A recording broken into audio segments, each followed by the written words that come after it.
Selle nädalase poodiumi peateemaks on loomulikult Rahvuste Liiga jalgpall. Meile tuleb külla mitmekordne Eesti meister, Euroopa meister ja äsja MM-il pronksi võitnud Eesti maadluse superstar Epp Mäe. Meie poodiumis arvame, et koondise pausi ajal on paslik üle vaadata 5 Euroopa suurimat jalgpalliliigat ja Eesti oma ka. Loomulikult vaatame üle ka selle nädala paremad spordisündmused ja koefitsiendid ning meil on lahti rullumas ennustusmäng, millele on ka auhinnad. Vaata poodiumit!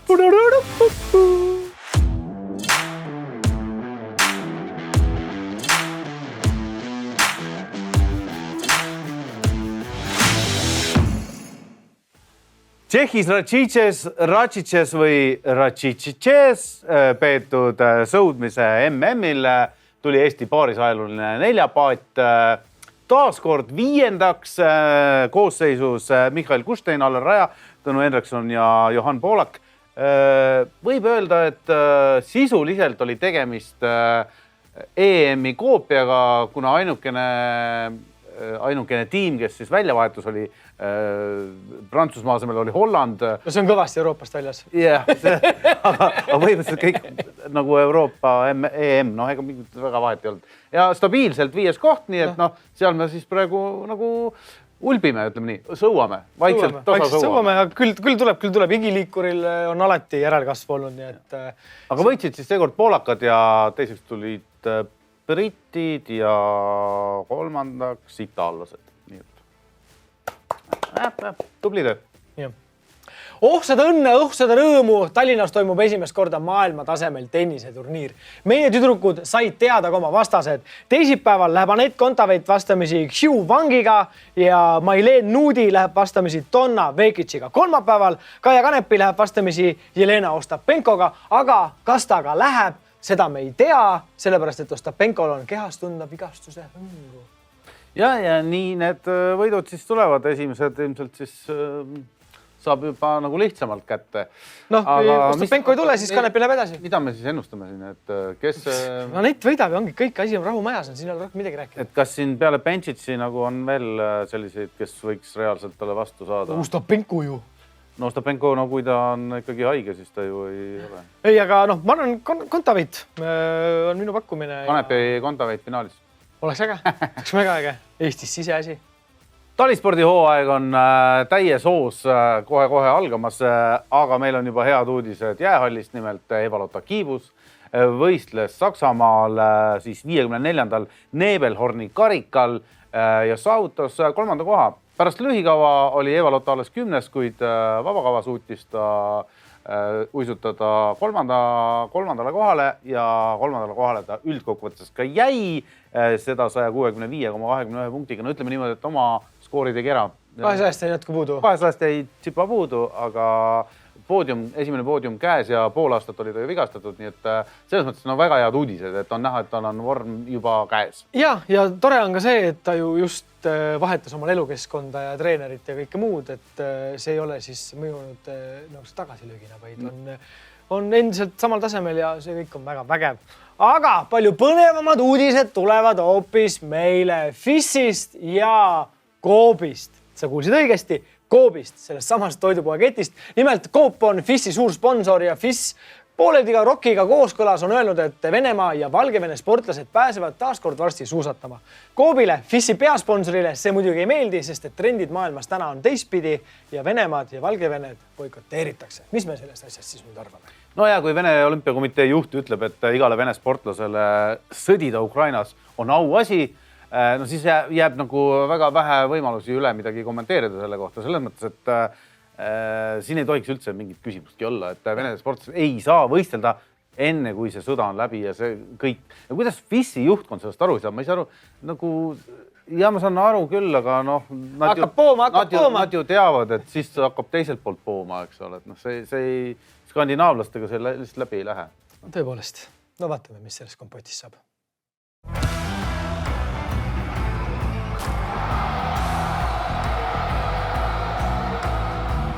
Kui klubi hooaeg oli just hoo sisse saanud, tuli koondise paus ja Rahvuste Liiga.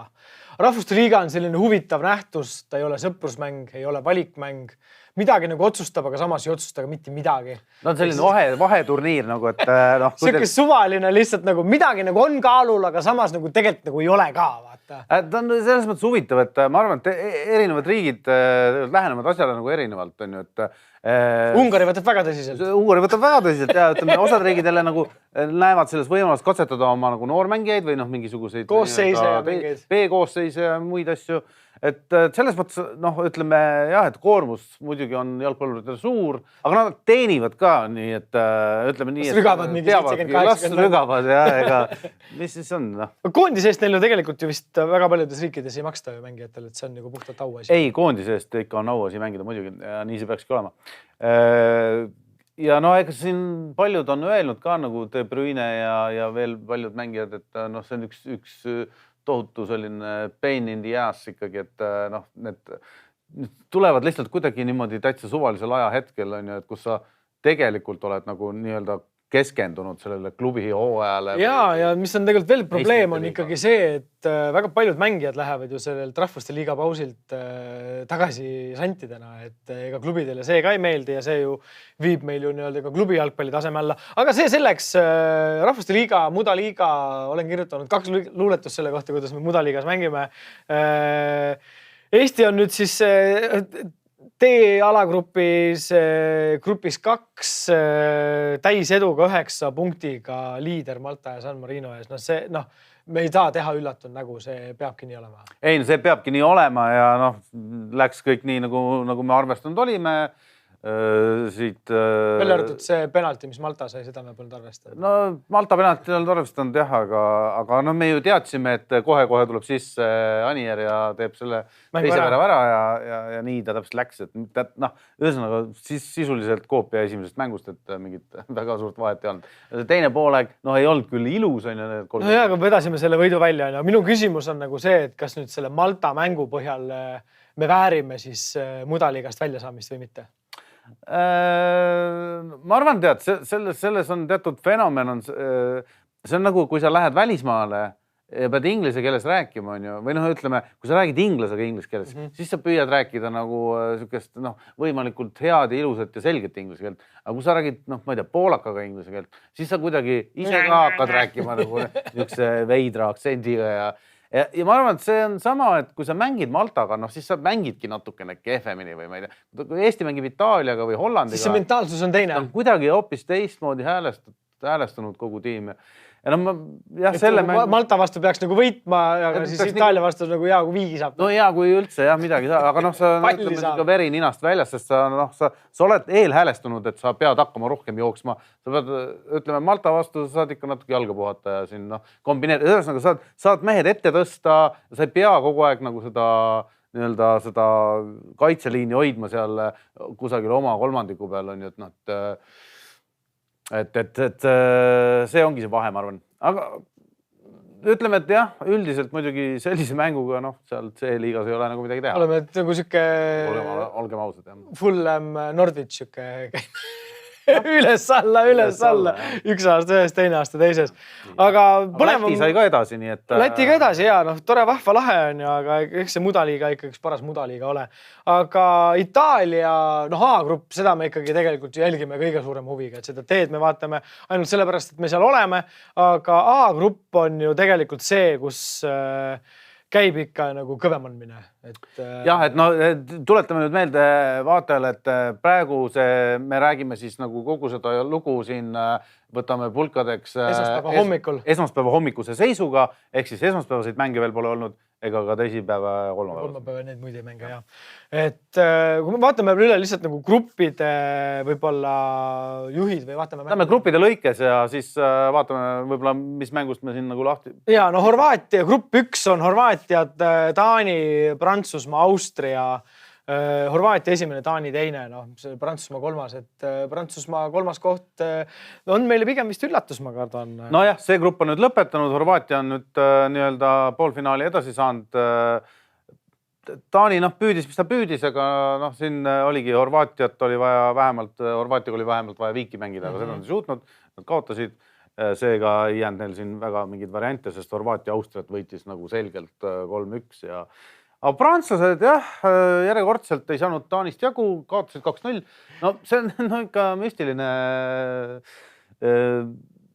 sest selle mängu puhul, ma ei tea, kas meil on see Räägime sellest mängust natukene võib-olla. Mis mängust? Sellest Taani-Prantsusmaa viimasest mängust. No me võime rääkida sellest. Mul oli selle mänguga tore lugu see, et ma vaatasin esimene poolaeg, vaatasin Hollandi-Belgia mängu, ühtegi väravat ei löödud, siis mõtlesin, et nii igav, et ma vaatan Taani-Prantsusmaad, et seal oli seis 2-0 ja teine poolaeg lõppes ka 2-0. Nii et ma vaatasin kaks poolaeg ära, ühtegi väravat ei näinud. No vaat mina kui vähetuntud rööprähkleja vaatasin mõlemad mängu korraga muidugi ja ega ausalt öelda nagu hirmus põnev ei olnud nagu kumbki mäng, aga Taani, Prantsusmaa, no seal vähemalt jah, taanlased nagu Lõid kaks väravat. Lõid kaks väravat ja Mbappe tegelikult ikka pommitas nagu jõhkralt peale ja Schmeichel ikkagi nagu tõrjus ikka päris nagu hoolega, et ega seal no seal nagu panid teised ka, ega seal no ja, seal ikka tõrjus nagu 3 korda järjest.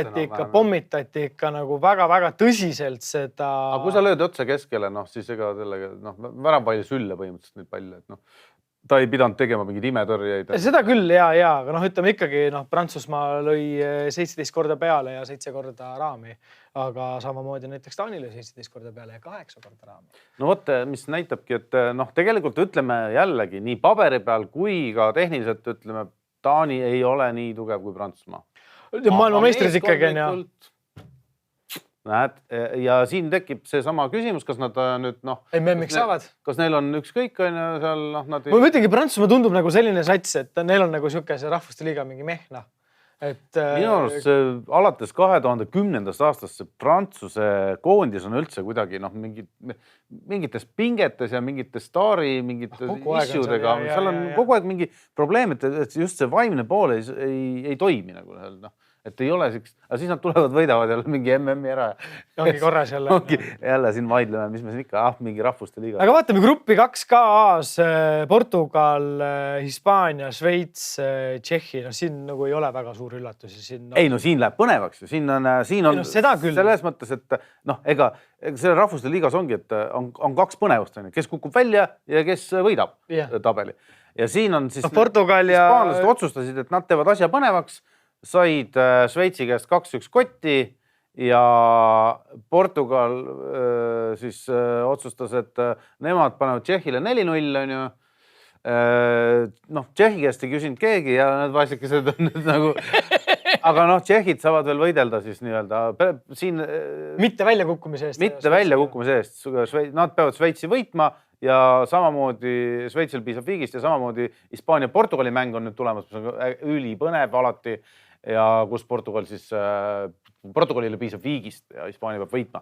Et Portugalil 10, Hispaanial 8 punkti siis. Aga grupp 3, noh, palju räägitud Ungari, Itaalia, Saksamaa, Inglismaa. Inglismaa kukub alla 2 punktiga, Ungari 10-ga ees, Itaalial veel võimalus 8 punktiga napsata nii-öelda siis play-offi pääs ära. Aga... See on nüüd siis see kuulus surmagrupp, mis pidi olema kõige põnevam on ja kuni lõpuni välja. Ja kõik naersid sellele, et umbes Ungari oleks pidanud olema umbes Inglismaa nagu situatsioonis, et 2 viiki on kätte saanud. Kõik Ungarile ennustatud siit ühtegi punkti. Mitte midagi, jah. Peksupoiss pidi olema ja nüüd on 10 punktiga mingi... Jah, põhimõtteliselt tundub, et jah, vabalt võivadki nagu ära võtta. Itaalia küll on natukene teistsuguse mentaliteediga sats. Nemad ei lähe kindlasti seal jalgu läbi lohistama. Ei, muidugi. Kindlasti lähevad võtma seda võitu. Aga noh, Ungarile teades... Neil on vaja ju mingisugust palsamit peale seda, kui nad MM-il ei pääsenud. Et noh, neil on ikkagi nagu tõestamist ka vaja teha. Aga Ungari on täiesti hämmastavalt hästi suutnud oma kaitsemängu tööle saada, nii et Saksamaa praktiliselt ei saanud. Võib-olla nad läksid otsima seda kindla peale väravat, ma ei tea, aga noh, teades nagu sakslaste võimekust nagu ees, et nad võivad seal lühikestega minna, seal positsioonirünnakuga lüüa väravaid, nad võivad väravaid lüüa igalt poolt, igat stiilis. Et selles mõttes ungarlased panid täiesti kinni ja oma... Tuhhiga, see on samamoodi, nagu me rääkisime just ju Taani versus Prantsusmaa, et üks on väike, aga meeskondlik ja teine on suur ja staar ja noh, sealt tekivadki käärid, polegi nagu midagi teha.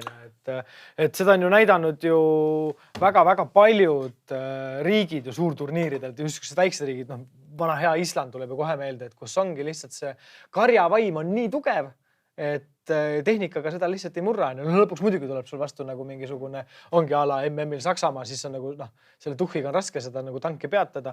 Ei no hea näide on kas või see 2004. aasta EM, kus Kreeka võitis. Et lihtsalt võitis ühe, okei. Avamängu Portugaliga kõik olid mingid.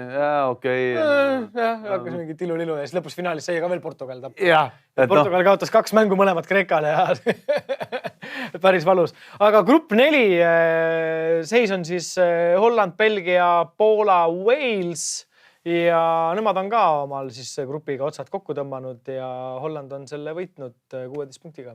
Jah, Belgial oli siin eile siis see võimalus, kui nad oleks võitnud teatud skooriga, siis nad oleks nagu 2-0 vist oleks pidanud olema vähemalt. Seal oli.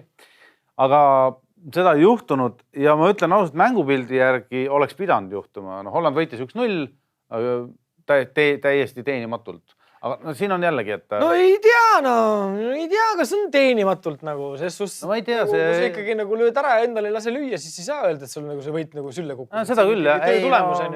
Aga jah, ma olen nõus sellega, et esimesest minutist peale oli näha seda, kuidas Belgia on lihtsalt niivõrd palju kvaliteetsem. Et ma imestasin ka seda, et nagu Delict pingil, De Jongi polnud koosseisus, Depayt polnud koosseisus, et kas nad on vigased või need kuulugi nagu Van Gaali valikusse, et seal nagu Hollandi koosseisus oli minu jaoks ka nagu sükest nagu kuklakratsimist, aga mina olen lollim kui Van Gaal ja nemad võitsid Belgiat, nii et... Jah, võtan, aga nagu standard olukorras lasta endale lüüa, ma ütlen, see sama Ungari või Itaalia, sa ei löö neile eales nurgalöögist kolli, sest see kaitse organiseeritus, mis on nendel kahel tiimil näiteks, sellist olukorda lihtsalt ei tekiks. Ja belglastel on ju ometi kõrgkvaliteetne kaitserivistus, et võiks ju ka. Neil on kõik väga kõrgkvaliteetne.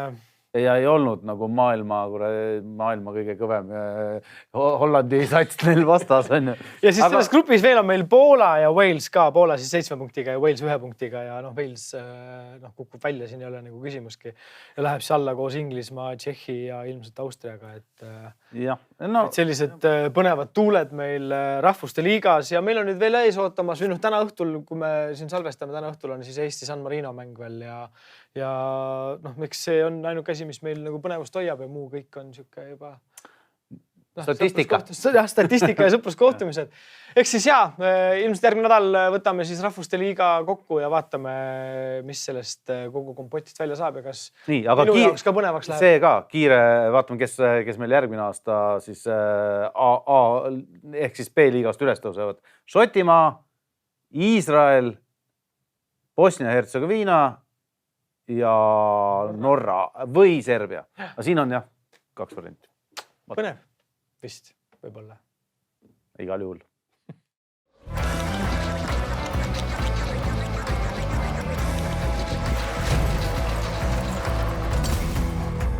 Nagu lubatud on meil nüüd külas mitmekordne konkurentsitu Eesti naismaadluse meister, Euroopa meister ja just hiljuti Belgradis maailmameistrivõistlustelt pronksmedaliga koju tulnud Epp Mäe, tere tulemast. Tere.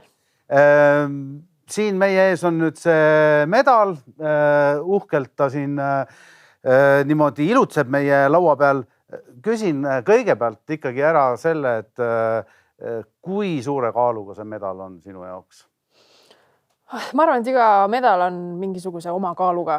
Et nagu ma ka varem olen öelnud, et iga medali taga on erinev lugu, kuidas ma sellele olen jõudnud, et iga ettevalmistus on küll sarnaselt tehtud, aga midagi on alati erinev. Aga kuidas sa ise tunned, et kui palju puudu jäi nendest kirkamatest? No vähe jäi puudu. Vähe jäi puudu. Tundus meile ka, et seal ikkagi oli nagu selline napp oli see. Jah, see kaotus, mis tuli, et ma tunnistan, et see oli minu enda siis eksimus seal, et see ei olnud isegi see, et vastal oleks meeletult üle olnud, aga taktikaline viga, mis maksis mulle finaali koha. Ja finaalis ma ei oleks teadnud, kas siis oleks tulnud kuld või oleks tulnud hõbe. Aga sellepärast tulebki olla õnnelik, et mul on teile medal näidata siin vähemalt täna. Ja selle üle me olemegi väga õnnelikud. Ja muuseas, nüüd, et teha kindlaks, kui palju Eesti meistritiitleid sul on, sest me siin sattusime vaidlusse, ei olnud päris kindlad. kui päris aus olla, siis ma ise ka kindel enam ei ole. Et sellised küsimused tavaliselt ma küsin ise oma ema käest, sest tema kirjutab kõik asjad üles, et ta on nagu sekretär meil, et selles suhtes tõesti et sellised asjad lihtsalt ei püsi enam meeles, et mingid aastad jäävad, Eesti meistrivõistlused jäävad vahele, kuna ma olen lihtsalt oma ettevalmistusperioodiga ükskõik, kas see on siis Euroopaks või MM-iks, et ma lihtsalt ei ole näiteks Eestis selle perioodil, et ma ei suuda ise ka enam järge pidada. Aga kas Eesti meistrivõistlused on kuidagi nagu kohustuslik programm ka või see on siuke tore, kui tuled ja maadled, aga... Ma arvan, et minu puhul võib-olla on jah see, et tore, et ma tulen, et me teame, et niikuinii konkurentsi mul ei ole seal, et ma olen ilmselgelt esimene number. Loobid siis paremale vasakule. Loobid paremale vasakule. Ega higisekski, jah. No natuke ikka peab enne vähemalt siis soojendusega higiseks saama, aga ikkagi poistel, kellel võib-olla on valikuvarianti, et kumba saata, siis nende jaoks on kindlasti oluline, et need Eestikatel osaleksid. Aga see rahalises mõttes ju midagi nagu ei maksa see meistritiitel, et see on lihtsalt nagu medal kaela ja diplom kätte ja ema paneb jälle vihikusse kirja. Need ei mahu sinna kappi ära enam. Ei, need medalid kästi meil juba ammu oma kastidesse ära koristada, et neid enam ei tahtnud, et meil vanasti oli nagu see, et mul on õdesid-vendasid päris mitu tükki, et igal lapsel oli siis, meil oli selline põdrasarv seina peal ja siis igal lapsel oli oma sarvekene, kuhu otsa siis sai medaleid koguda, aga see läks nii raskeks ka lõpuks, et tema nii pikki tüübleid korjake ära nüüd siit. Ära rebima juba ja nii pikki tüübleid ei ole, mis tonni üleval hoiavad. Aga lähme hüppame korraks natukene ajas tagasi. Kuidas sinust sai üldse maadleja? Kuidas sa sattusid maadlustrenni? Kus see liin üldse sul nagu jooksma hakkas? See liin jookseb tegelikult perekonnas sees, et minu vanaisa oli juba maadleja, tegeles maadlusega, siis sealt edasi minu isa sai ka minu treeneriks, minu vend oli minu treeningpartner, et põhimõtteliselt jooksis see nagu läbi kodu. Ja kusagil ei jäänudki niimoodi, et spordisaali kusagil ei läinudki, vaid isa ja vennaga hakkasite kodus pusima? Jah, meil oli tegelikult niimoodi, et mina lasteaias kunagi käinud, ma olin kodune laps ja kuna minu isa oli siis meie väikses koolis koolidirektor, siis ta hakkas koolibussiga vedama mingisugust punti lapsi siis kõrvalkülla trenni, mis siis tol hetkel oli judotrenn, et mõnda aega siis ma käisin nagu nendega seal kaasas. Ja hiljem siis mu isa otsustas, et organiseerime meie väiksesse kooli matid. Enne iga trenni panime matid maha, tegime trenni ära, korjasime uuesti matid üles, lihtsalt sellepärast, et me kasutasime kooli spordisaali, mida oli siis vaja muudel päevadel kehaliskasvatuse tundideks kasutada. See kõlab su jutt, et tegemist ei ole linnapreiliga? Ei ole. Puhas maakas. Kus kohast sa Eestimaa pealt pärit oled? Mina olen Tudust pärit. Tudu? Tudu.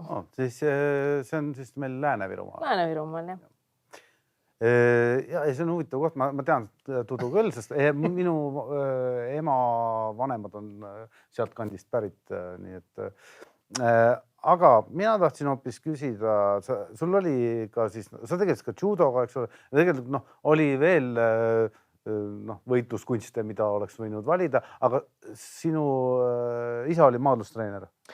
Minu isa selles suhtes, meil oli selline huvitav trenn seal, et me tegime väga mitmeti, siis me võistlesime väga erinevatel aladel ja meie trennid olid siis sellised, et vastavalt sellele, mis võistlus nädala lõpus tuli, seda me siis rohkem nagu trennis tegime, et kui meil oli judovõistlus tulemas, siis me harjutasime selle nädala rohkem judot. Kui tuli maadlusvõistlus, siis tegime rohkem maadlust ja niimoodi see nagu käiski, et meil oli selline väga mitmekülgne treening, siis ma ütleks. Et pigem oli siis nagu lastele võimalus minna trenni, mitte see, et nüüd me teeme maadlustrenni ja me hakkame siin nüüd maadleid kasvatama. Ja, et mingisugune hetk oli meil, kus ma arvan, et üle poole kooli, meil oli küll väike kool, aga üle poole kooli õpilastest käisid meil trennis.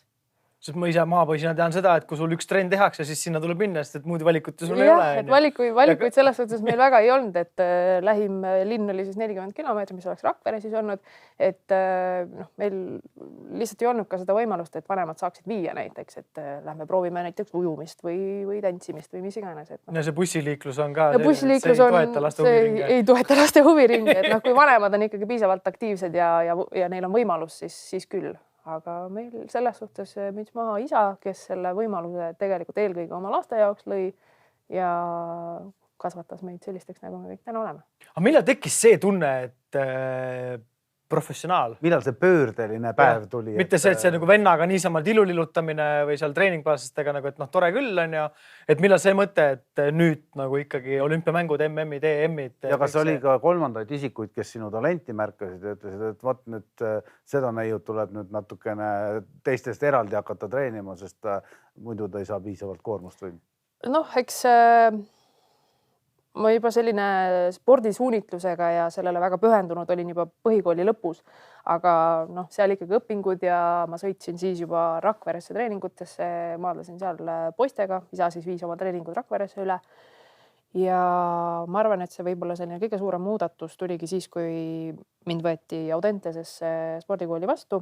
Gümnaasiumisse siis, et ma olin siis 16-aastane ja see oli tõesti minu jaoks võib-olla selline suurem muudatus lihtsalt sellepärast, et ma sain hakata treenima nagu professionaalne sportlane. Et hommikul trenn, õhtul trenn ja sa eladki kogu aeg selles rütmis, et see oli kindlasti väga suur selline muutuse koht minu jaoks, mis oli väga positiivne ja ma väga rõõmuga ootasin seda. Ka esimene kord, kui sa kodust ära tulid päris niimoodi oma, et...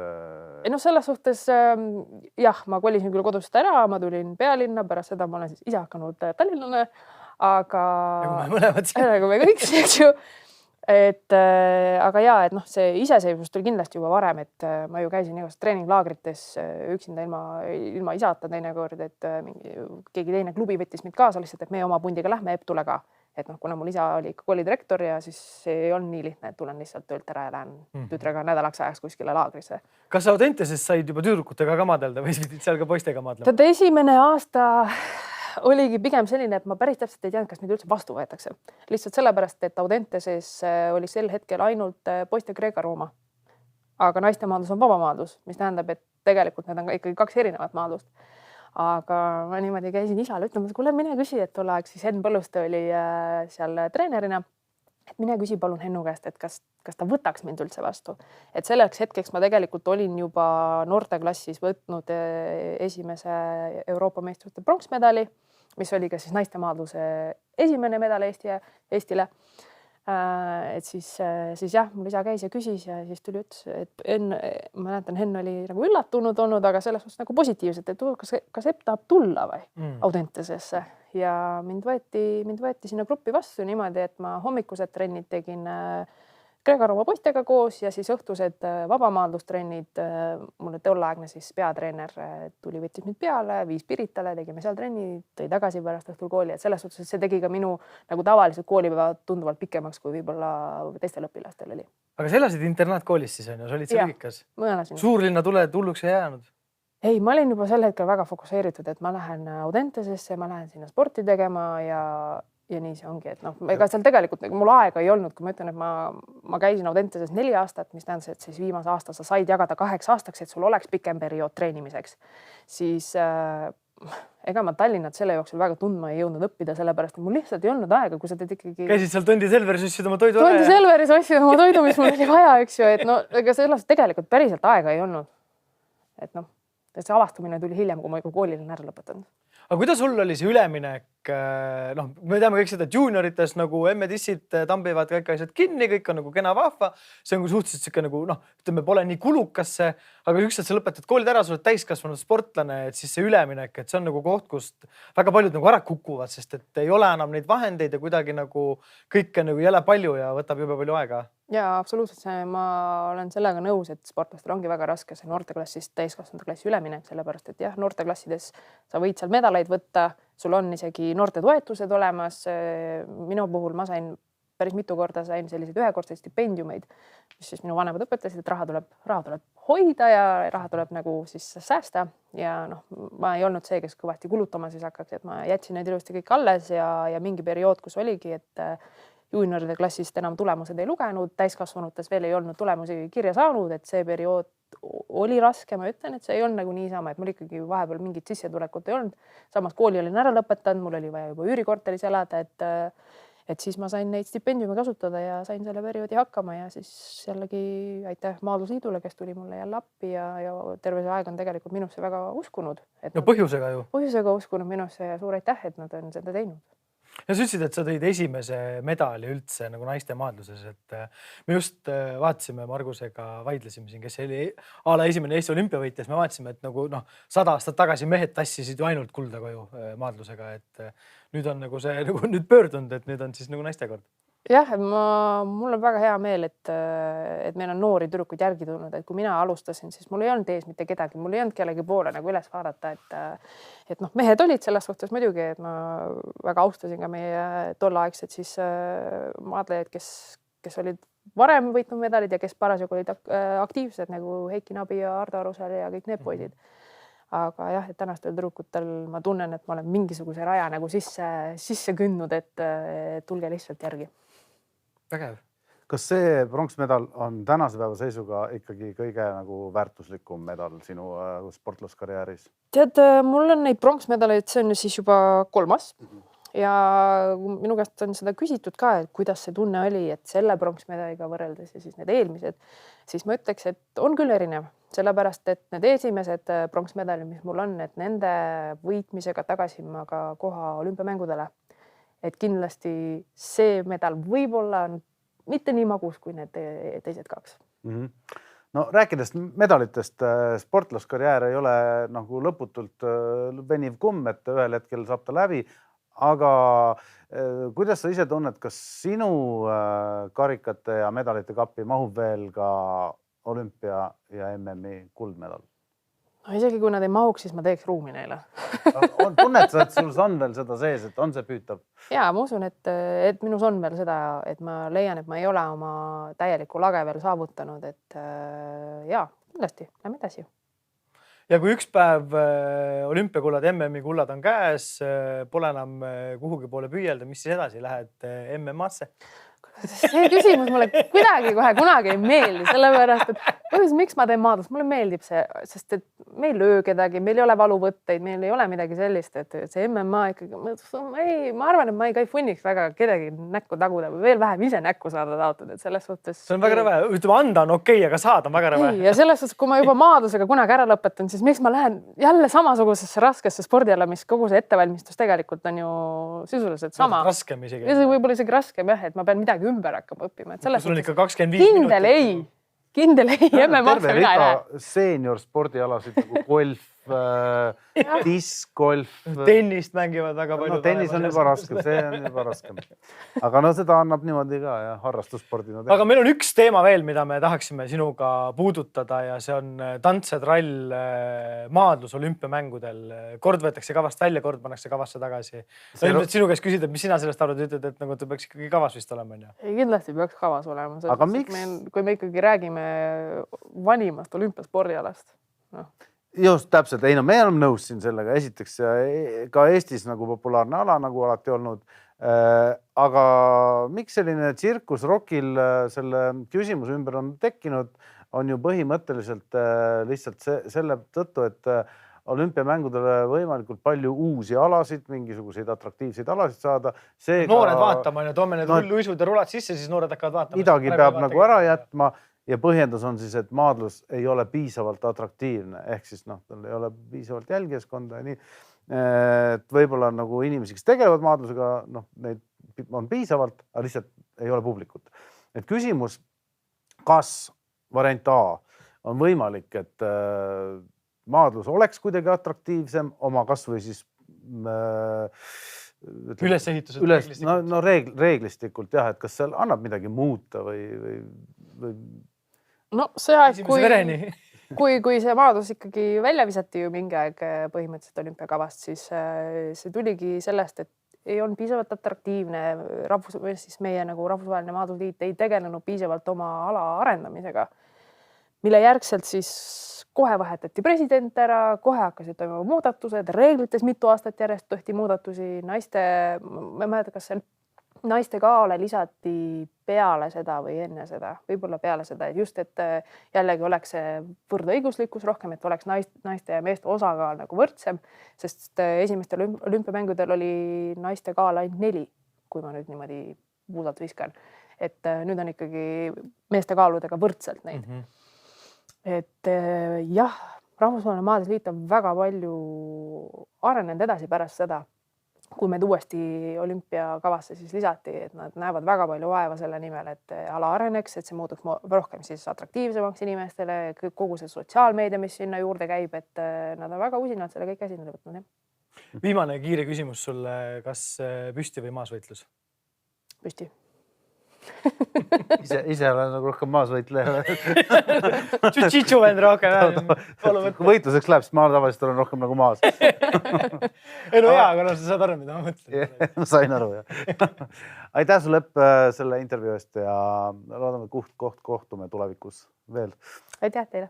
Väga meeleolekus oli minu poolt ka, aitäh sulle.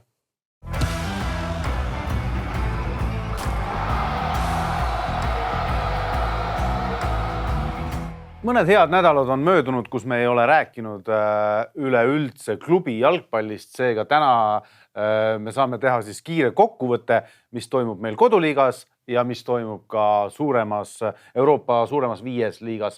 Ehk siis alustame Premium-liigast ja vaatame, mis meil seis on. Tallinna Flora loomulikult juhib. Meil on 7 viimast vooru minna ja Flora on 81 punkti peal ja Levadia, oma kõikide maailma probleemide ja hädade ja 68, sisetülidega 68 punktiga teisel kohal. No see Levadia, ütleme niimoodi, et see on isegi nagu praegu hullem kui kõrgetke Chelsea Abramovitš, et seal nagu treenerid ja pead lendavad ikka päeva pealt, et seal päeva pealt. Ja spordidirektorid ei tea, mis nende alluvuses toimub ja kes millal, kus töötab, kas nad üldse teavad, et koridoride peal tuleb keegi vastu, et kes see mees oli, et võib-olla uus ülemus või midagi. Aga jaa, siuke paras peat oleks seal on ja sellest loomulikult Flora on väga osavalt kasu lõiganud ja mida tuleb ära märkida, on see, et Flora see aasta pole mitte ühtegi mängu kaotanud. Ja ei, no mõtlengi, Flora ongi lihtsalt oma töö nagu ära teinud. Ja siis süstemaatiliselt hästi see nagu masinavärk on üles ehitatud väga pika aja jooksul ja see nii nagu kiiresti seisma ei jää, et ta on nagu natuke meenutab siukest Müncheni Bayernit nagu Eesti võtmes, et ongi nii tugev süsteem lihtsalt, et läheb. Mitte küll tänast Müncheni Bayern. No mitte küll tänast, sinna me veel jõuame.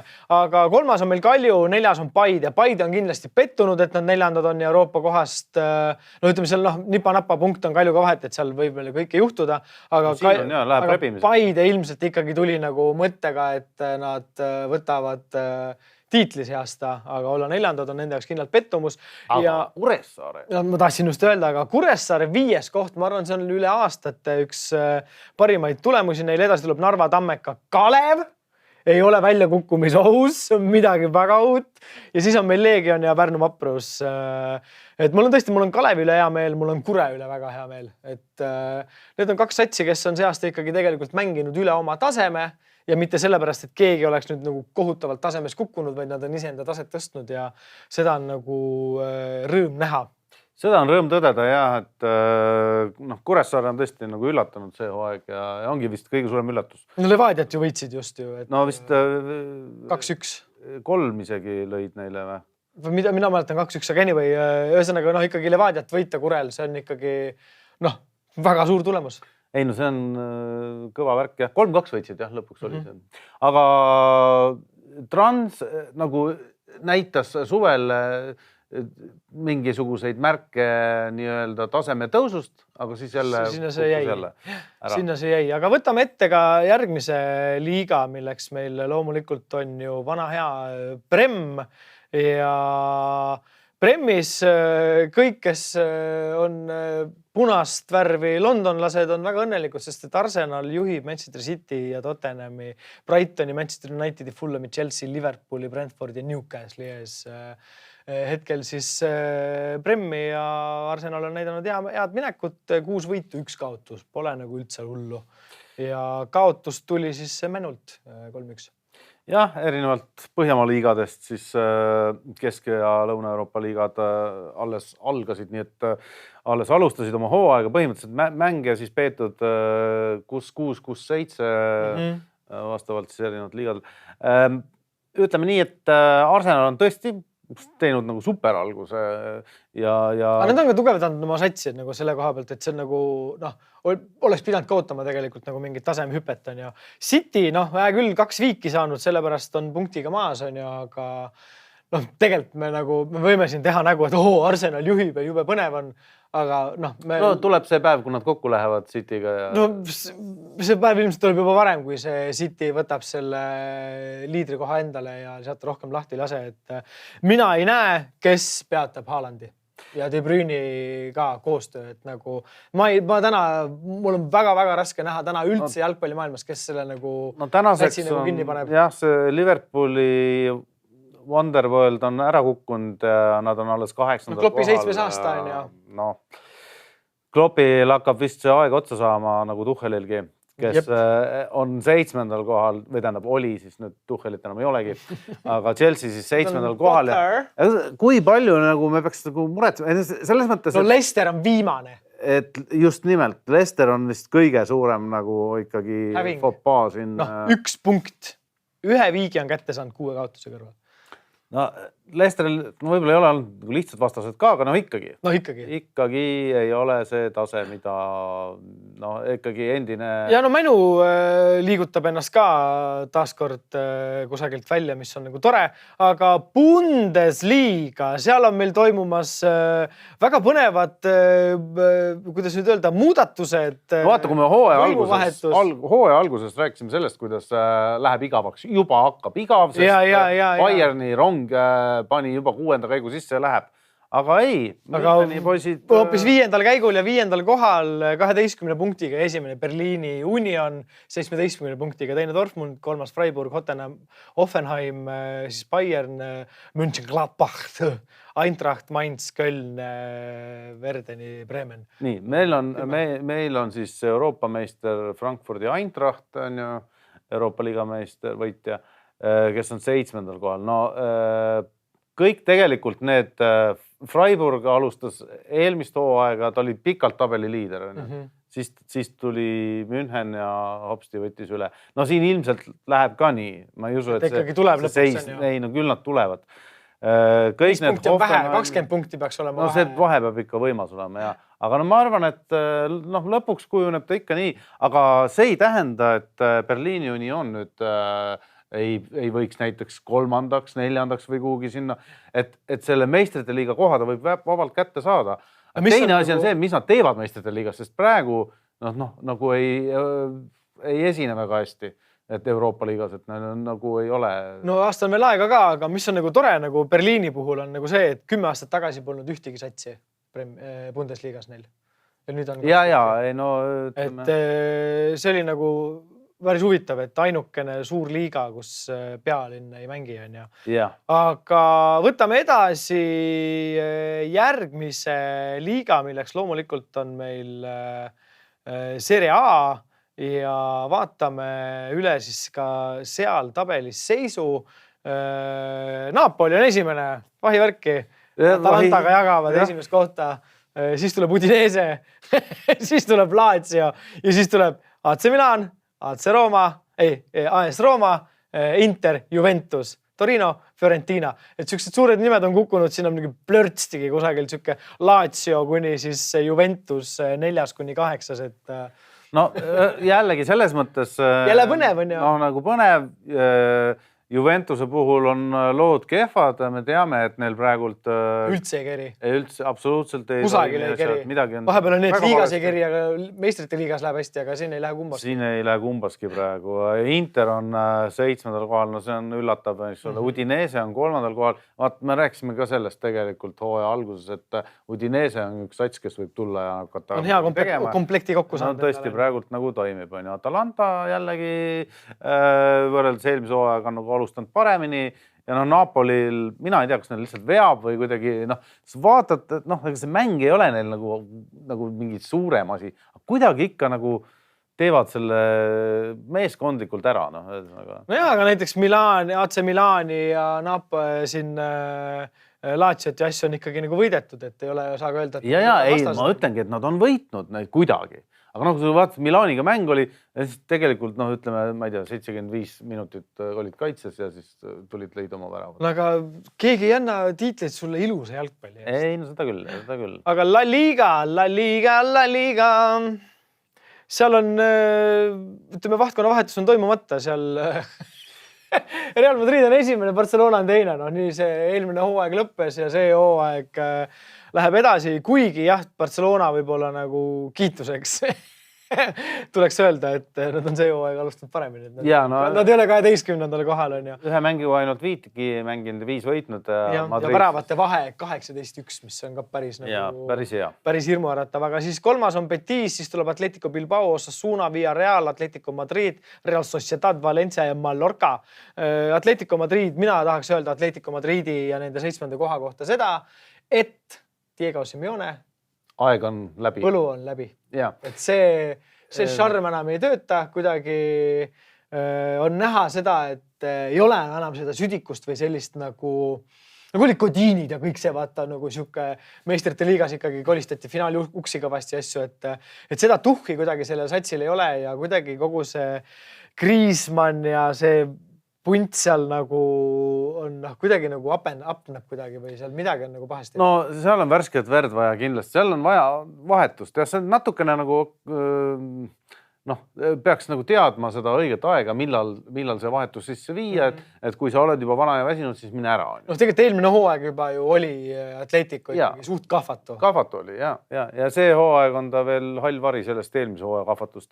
Aga ütleme, kes siin veel, Celta Vigo 13, Sevilla 15, eks ole, eelmise hooajal liider pikalt. Et see on täielik häving. Seal on ikka täitsa nagu katki. Espanyol 17, eks ole. Müstika on ju. Jaa, aga võiskame äkki pilgu peale ka siis juba vanale heale Farmeri Uber Eats liigale täpselt. Siin jälle küsimuste vaba, eks ole. Paris Saint-Germain loomulikult juhib. Siin on peetud siis 8 vooru 22 punktiga ehk siis 7 võitu ja 1 viik. Marseille on teisel kohal 6 võitu, 2 viiki, 20 punkti. Ja Lorient... Lens, Monaco, Lyon, Lille, Rennes, Montpellier ja Troyes on meil siis 10. No ega siin nagu, see Prantsuse liiga on alati siuke PSG nagu paberi peal peaks nagu selle asja nagu kinni panema, kuigi ega nemad ka ei ole nagu võib-olla kõige veenvamad siin nagu olnud sellel hooajal, võib-olla nagu viimastes mängudes on ja meistrite liigas head tööd teinud, viimase mängu mängisid viiki. Marseille, väga tugev sats on ja väga hea komplektiga sats. Kes on nagu üllataja ongi Lorient on ju. No Lens ei ole ka nüüd just nagu see mees, keda nagu tahaks näha või oled harjunud nägema Euroopa kohtadel. Ja, et Monaco, Lyon, Lille istuvad seal 5, 6, 7, ma arvan, need tõusevad. Aga löögikaugusel. Ja, ma arvan, et tõusevad. Rennes võib ka tõusta. Montpellier ilmselt langeb koos Clermonti Troiga allapoole. Toulouse võib veel tõusta ja Nice. Aga ütleme, teisi ma siin väga, need ongi tagumise otsa omad kõik.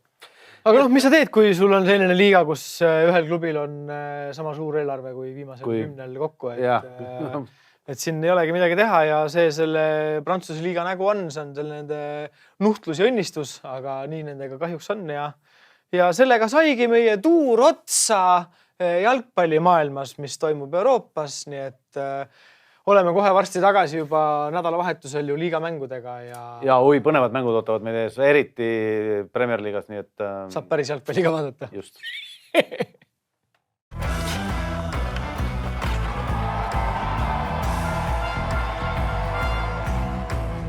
Sellest, kui mina viimati sain Margusele ühe väljakutse teha, on juba tükk aega mööda läinud, aga täna on see päev ja minu väljakutse on taaskord pildimäng. Vähem kui 60 päeva pärast algab ju jalgpalli MM ja meie tahame ära tunda, kes väljakul mängivad. Ja loomulikult oleme välja valinud 6 tuttuud jalgpallivormi ja Margus, sinu ülesanne on need ära arvata. Vastad 3 tükki ära, oled võitnud, ei vasta, oled kaotanud.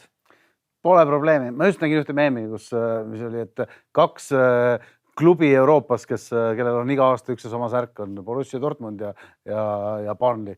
Absoluutselt. Nemad disaini ei muuda, klassikud. Aga oled sa valmis? Võtame esimese pildi ette. Anna tuld.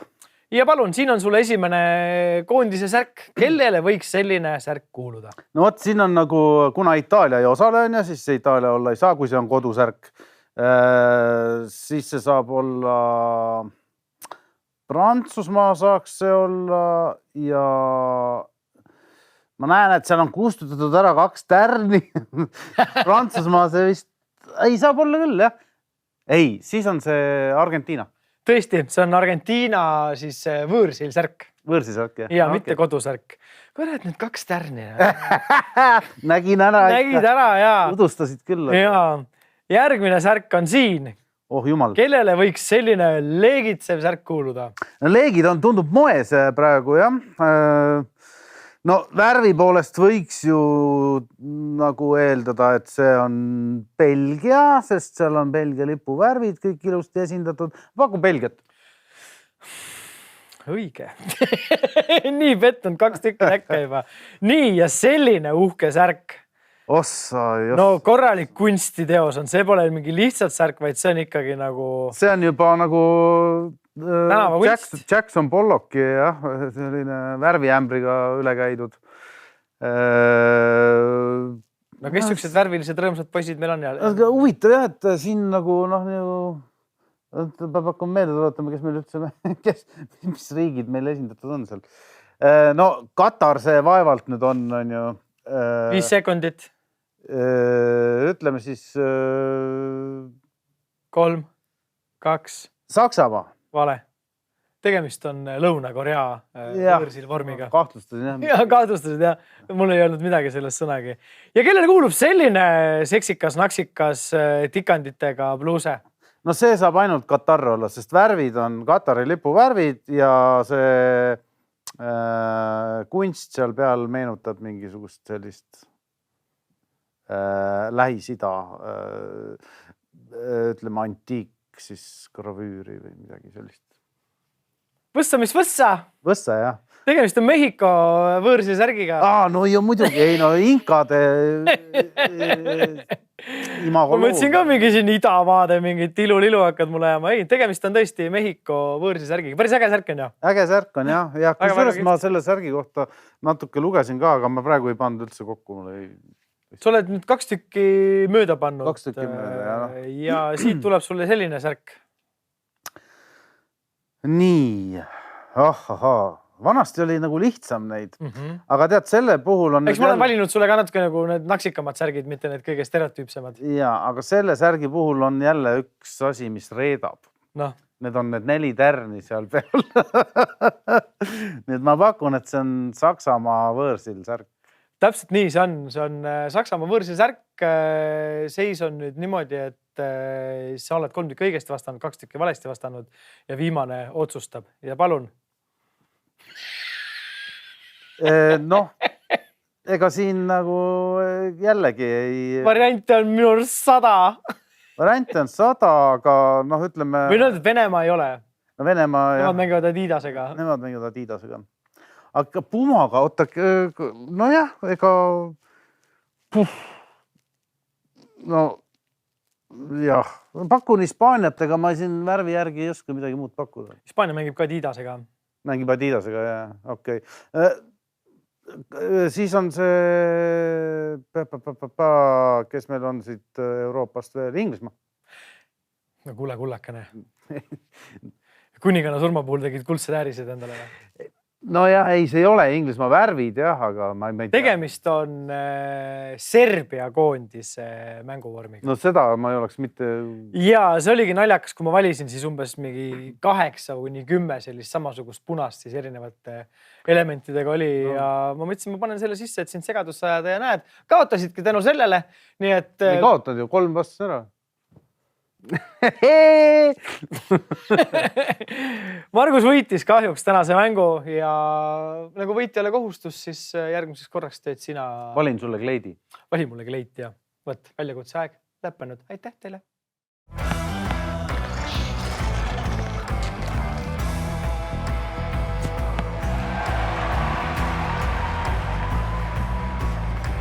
On aeg vaadata üle, millised põnevad spordisündmused meid sel nädalal ees ootavad.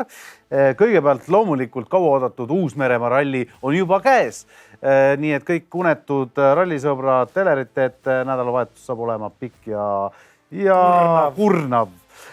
Aasias toimub veel igasugu põnevaid asju. F1 on kolinud Singapuri või õigemini kolib sinna veel alles ja Ungaris toimub nädalavahetusel iluvõimlemise MM, kui kedagi huvitab. Ja MotoGP samuti Aasias Tais ning omalt poolt soovitus siis jalgpallisõpradele Toimumas on 2 maasikat, Põhja-Londoni derbi ja Manchesteri derbi, siis ka vastavalt siis laupäeval ja pühapäeval. Aga Tanel räägib meile kindlasti, mida veel põnevat ja millised on siis põnevamad koefitsendid. Alustame äkki ikkagi kohe kodumaalt on ju, et meil siin ju esimest korda suur VTA 250 turniir toimumas ja omad tüdrukudki võistlust tules. Jah, täna me siin esmaspäeval istume, turniir on tegelikult vist just alanud, see põhiturniir, et muidugi me ei tea, mis saate eetrisse jõudmise ajaks on juba juhtunud, aga assortii mängijatest on tugev, et Kontaveit on siin kodusel turniiril üks favoriitidest koos Belinda Benčićiga, aga noh, see potentsiaalsete võitjate nimist on päris pikk siin turniiril ja on nimesi, kes on sel aastal ka täitsa häid turniirid. Kas Kanepi võiks võita? Kanepi võib ka siin kindlasti olla võiduvõimeline. Pull, me näeme esimest korda nüüd, kuidas meie tüdrukud tegelikult mängivad nagu suurt mängu kodupubliku ees, on ju, et kuidas see nagu mõjub, et kas paneb hoogu juurde või tõmbab nagu tuhhi alla, et see on nagu põnev näha. Kindlasti, jah. Kontaveit ja Kanepi on vist isegi mingid show-mänge teinud, aga võt sellist nagu korralikku... Aga kuidas turniiri tabel on? Kas võib nad viia finaalis kokku? Tead, sa ei tea? Ei tea praegu. See oleks pull. Kas Eesti siis asi? Eesti võidaks vähemalt. Jah. Ja mis meil veel? Jalgpall Margus põgusalt mainis Põhja-Londoni derbi Arsenal Tottenham. Ja, mõlemad on teinud väga hea hooaja alguse tegelikult, et kindlasti on see siuke väike võtmemäng neile, et see, kes suudab selle võita, vaatab ikka hooajale väga optimistlikult juba vastu, et Arsenal on siin uue hingamise saanud, Tottenham on Conte käe all ka võtnud mingi distsipliini saanud. Ja mängus favoriit siis Arsenal koefitsiendi 2,01, aga Tottenham siin 3,72 on ka selline üsnagi priske hind. Ja viiki 3,72, et tundub, et see on mingi võtmenumber selles mängus. Aga mina arvan, et sealt mingit lihtsalt mängu kindlasti ei tule, et seal Tottenham ikkagi... Spurs võidab. Nad on praegu paremas vormis, mulle tundub, jah. Aga Manchesteri derbi, seal nagu okei, Manchester United nüüd rabeleb kuidagi justkui välja ja Den Haag on nagu saanud ka mingi distsipliini peale, aga koefitsient ikkagi nagu see ei huvita üldse. 7,4. Mänule võiduprotsent 7,40, see on ikka valgusaasta. Noh, Manchester City ikkagi ja Haaland lihtsalt lööb igast asendist neid väravaid hetkel. Kuigi noh, kui Harry Maguire ei alusta, siis United on ju alati võidulootus. Aga ta vist alustab, mul on tunne. Aga mida tea. No eks kui nad kaotada tahavad, siis Maguire võib ikkagi ju mängida. Ja Itaalias on kõvasti maiuspalasid. Jah, et seal parim mäng on Inter-Rooma hetkel laupäeva õhtul. Inter siin kehvasti hooaega alustanud nii mänguliselt kui ka tulemuste poolest. Et nüüd on lootus, et äkki Lukakud hakkan seal nooglut tagasi nädalavahetuseks, kuigi see on ka siuke 60-50. Et eks näis ja samal ajal siis Atalanta, kes on hooaega väga tugevalt alustanud. Teisel kohal praegu ju. Fiorentinaga, et siin on jah. Ja Fiorentina, kes ei ole eriti hästi. Fiorentinast 10 praegu on ja no Juventus Bolognaga, Juventus oli 1,53 ja Bolognale võit 6,30, tegelikult vist tagurpidi keeratada.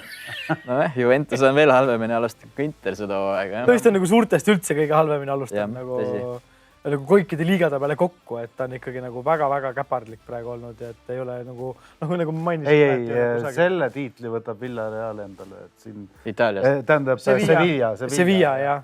Ei, ma mõtlen kõikide liigade peale, vaata Lauri mainis. Et Sevilla on siin kindlasti seda.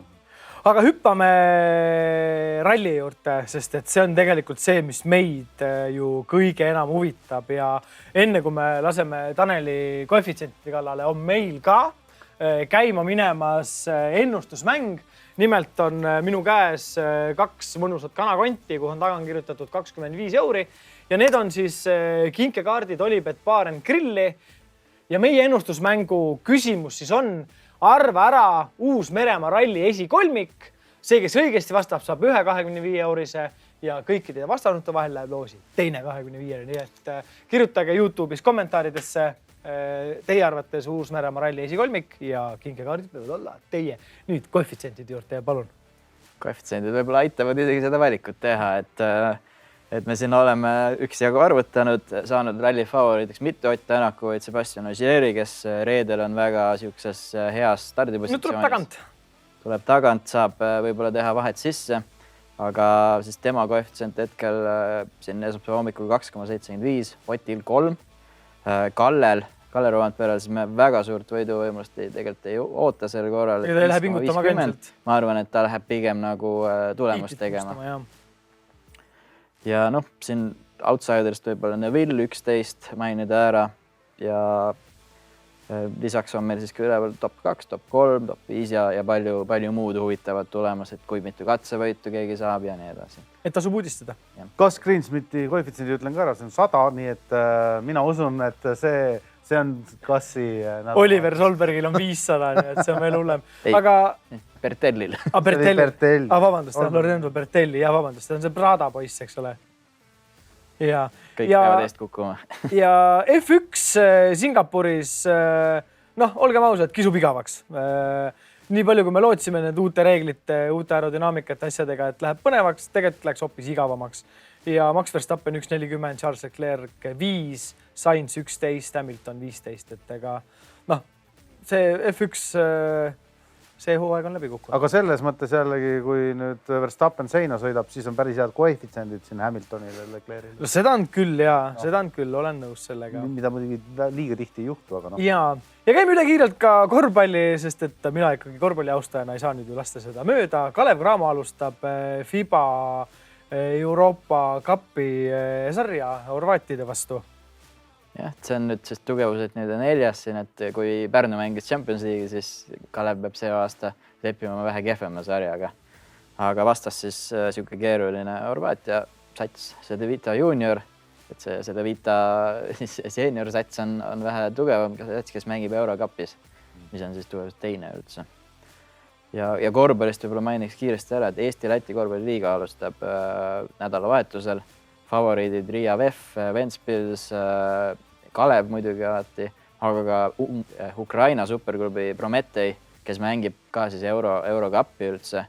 Ehk siis nad on meie mastaabis väga soliidne klubi siin konkurentsi pakkumas. No väga mõnus ja nädalavahetusel Eesti liigas ühtegi põnevuskohtumist. Võib-olla on Kalju ja Levadia lähevad omavahel vastamisi, et Kalju võit 3,47, Levadia võit 2,02 ja ma arvan, et selle põneva uudisega me saamegi tänase saate kokku tõmmata. Aitäh sulle, Tanel, taas kord meie juurde tulemast ja koefitsient juttu rääkimast. Kui jumal annab, kohtume peagi taas.